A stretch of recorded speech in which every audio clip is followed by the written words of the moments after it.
నంగవరం అనే గ్రామంలో సుశీలమ్మ, రాఘవయ్య అనే దంపతులు ఉండేవారు.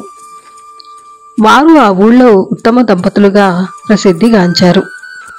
ఆ దంపతులకి ఒక్కగానొక్క కొడుకు చరణ్. చరణ్కు పెళ్ళీడు వయసు వచ్చింది. పట్నంలో ఒక ప్రైవేటు సంస్థలో అసిస్టెంట్ మేనేజర్గా జాబ్ చేస్తున్నాడు. చరణ్కు జాబు వచ్చి 3 సంవత్సరాలు అయ్యింది. ఇంట్లో సుశీలమ్మ చరణ్కి పెళ్లి చేయాలని ఒకటే పోరు పెడుతుంది. రాఘవయ్య ఆంజనేయులకి కబురు చేశాడు. ఇంటికి రానే వచ్చాడు ఆంజనేయులు. రాఘవయ్య చరణ్ బయోడేటా ఇచ్చాడు. చెప్పండి రాఘవయ్య గారు, మీ అబ్బాయికి ఎటువంటి సంబంధాలు కావాలి? కట్నం ఇవ్వలేనివా? బాగా కట్నాలు ఇచ్చేవా? లేక ఇల్లరికం సంబంధాలా? వీటిలో మీకు ఏ రకం కావాలో చెబితే ఆ రకం సంబంధాలు చూపెడతాను. ఏమంటారు అన్నాడు ఆంజనేయులు. ఇంతలో సుశీలమ్మ అందుకొని, ఎవరైనా కట్నం ఇస్తానంటే వద్దంటారా ఆంజనేయులు అంది. నిజమే సుశీలమ్మ గారు, కానీ బాగా కట్నం తీసుకువచ్చిన అమ్మాయి మీ మాట వింటుందో లేదో గ్యారెంటీగా చెప్పలేం కదా. మీరు కట్నం కావాలి, మా మాట వినాలి అంటే కుదరదు కదా. మన అదృష్టం బాగుండి ఆ పిల్ల మనసు మంచిది అయితే మనల్ని గౌరవిస్తుంది, లేకపోతే లేదు. కానీ మీరు అగౌరవాన్ని కూడా భరించాలి అన్నాడు ఆంజనేయులు. మరి కట్నం ఇవ్వలేని వాళ్ళను చేసుకుంటే మాత్రం మాట వింటారా ఏమిటి ఆంజనేయులు?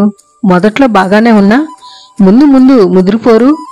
ఆ తర్వాత లాక్కోలేక పీక్కోలేక మేమే కదా బాధపడేది అన్నాడు రాఘవయ్య.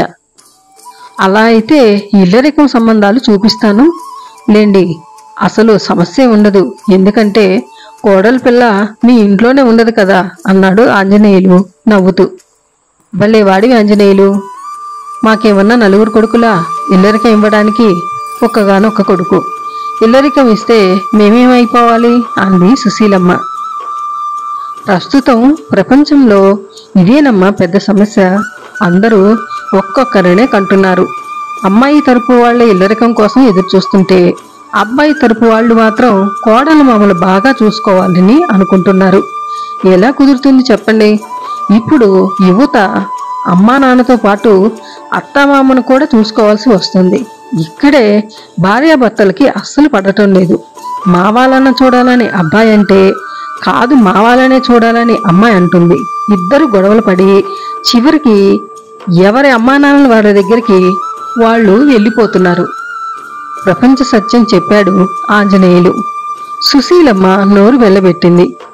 ఇవన్నీ ఎందుకండి మాకు తగ్గ సంబంధం చూడండి అన్నాడు రాఘవయ్య. మీకు తగ్గ సంబంధం అంటే ఏమిటో మీరే చెప్పండి రాఘవయ్య గారు అన్నాడు ఆంజనేయులు. ఏముంది, అబ్బాయికి సరిజోడి అయ్యుండాలి, మంచి మర్యాద, తెలిసిన కుటుంబం నుంచి అమ్మాయి దొరికితే చాలు. పెద్ద కట్న కానుకలు ఇవ్వకపోయినా పర్వాలేదు, మమ్మల్ని ఆప్యాయంగా అద్భుతంగా చూడకపోయినా పర్వాలేదు, మమ్మల్ని ఇబ్బంది పెట్టకుంటే చాలు. మా కుల సాంప్రదాయాన్ని పాటించి మా ఇంటికి మంచి పేరు తెచ్చే అమ్మాయిని చూడండి అన్నాడు రాఘవయ్య. సరేనండి రాఘవయ్య గారు, మీరు అనుకున్నవి అన్నీ ఉన్న ఒక సంబంధం ఒకటి ఉంది. కానీ ఒక్కటే సమస్య. ఆ ఒక్కటి తీసివేస్తే అది బ్రహ్మాండమైన సంబంధం, పైగా వాళ్ళు మంచి ఆస్తిపరులు కూడాను అన్నాడు ఆంజనేయులు. ఏమిటా లోపం ఆదుర్దాగా అడిగింది సుశీలమ్మ. ఏమీ లేదమ్మా, అబ్బాయి కంటే అమ్మాయి 6 నెలలు పెద్దది అంతే అన్నాడు ఆంజనేయులు. సుశీలమ్మ ఆశ్చర్యపోతూ, ఏమిటి ఈ విడ్డూరం? అబ్బాయి కంటే పెద్దదాన్ని ఎవరైనా చేసుకుంటారా? భార్య కంటే భర్త వయసు ఎక్కువగా ఉండటం మన సాంప్రదాయంగా వస్తుంది కదా అంది సుశీలమ్మ. చూడమ్మా సుశీలమ్మ, ప్రస్తుత సమాజంలో భార్యాభర్తల మధ్య వయసు తేడా ఆనాటి కాలంలో కూడా ఉన్నాయి.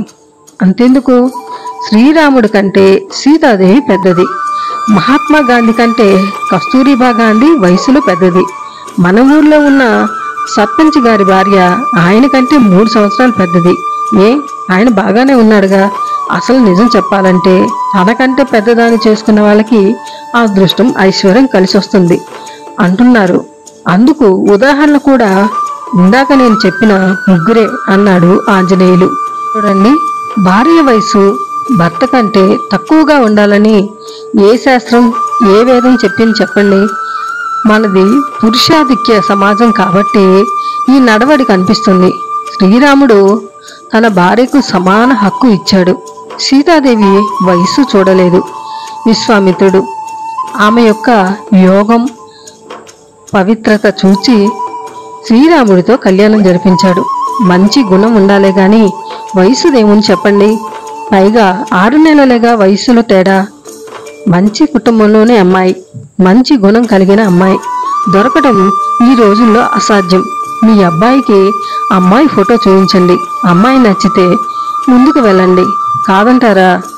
మీకు ఈ 3 రకాల పెళ్లి సంబంధాల గురించి చెప్పాను కదా, వాటిలో ఏది చూడమంటే అది చూస్తాను అన్నాడు నింపాదిగా ఆంజనేయులు.